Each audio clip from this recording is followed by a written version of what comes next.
بسم اللہ الرحمن الرحیم افمن يعلم انما انزل الیک من ربک الحق كمن هو اعمی انما يتذكر اولو الالباب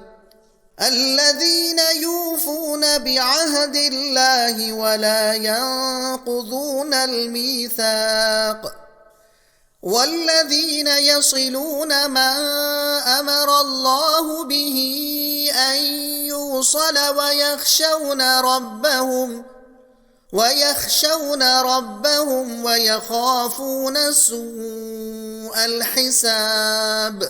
والذين صبروا ابتغاء وجه ربهم وأقاموا الصلاة وأنفقوا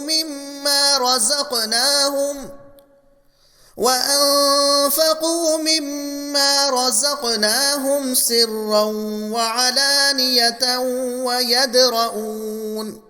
ويدرؤون بالحسنة السيئة أولئك لهم عقبى الدار جنات عدن يدخلونها ومن صلح من آبائهم وأزواجهم وذرياتهم والملائكة يدخلون عليهم من كل باب سلام عليكم بما صبرتم فنعم عقبى الدار والذين ينقضون عهد الله من بعد ميثاقه ويقطعون ما أمر الله به أن يوصل ويفسدون في الأرض أولئك لهم اللعنة ولهم سوء الدار الله يبسط الرزق لمن يشاء ويقدر وفرحوا بالحياة الدنيا وما الحياة الدنيا في الآخرة إلا متاع۔ مضمون خدا کی بھیجی ہوئی تعلیم کو قبول کرنے والوں کا اور اس کا انکار کرنے والوں کا رویہ دنیا میں اور انجام آخرت میں۔ مطلب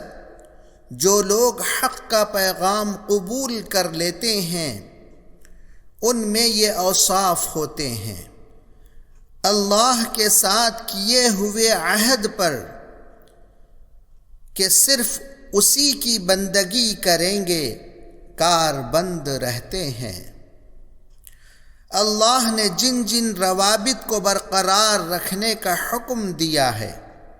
یعنی انسانی زندگی کے تمام معاشرتی و تمدنی روابط، انہیں برقرار رکھتے ہیں۔ آخرت میں اللہ کے سامنے جواب دہی کے خوف اور اس کی عظمت و جلال سے لرزتے رہتے ہیں۔ اللہ کی خوشنودی کے لیے دین پر عمل کرتے ہوئے سخت مصیبت بھی جھیل جاتے ہیں اور نفسیاتی خواہشات پر قابو رکھتے ہیں، نماز پابندی کے ساتھ ادا کرتے ہیں، ہمارے دیے ہوئے مال میں سے ہمارے راستے میں علانیہ اور چھپے طور پر خرچ کرتے ہیں، بدی کا مقابلہ بدی سے نہیں بلکہ نیکی سے کرتے ہیں، اور کبھی کوئی برا کام ہو جائے تو توبہ کر کے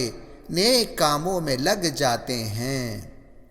ان لوگوں کے لیے آخرت میں جنت ہے جس میں وہ ہمیشہ رہیں گے، اور ان کے ماں باپ اور ان کی اولاد کو بھی جو اہل ایمان ہوں گے ساتھ جنت میں رکھا جائے گا۔ جنت کے ہر دروازے پر فرشتے ان کا استقبال کریں گے، لیکن نافرمانوں پر اللہ کی لعنت ہے، وہ دوزخ میں داخل کیے جائیں گے۔ دنیا میں رزق کی کمی بیشی اللہ کی مقبولیت کی علامت نہیں ہے، بلکہ آزمائش کے لیے ہے۔ آخرت کے مقابلے میں دنیا بالکل معمولی اور حقیر ہے۔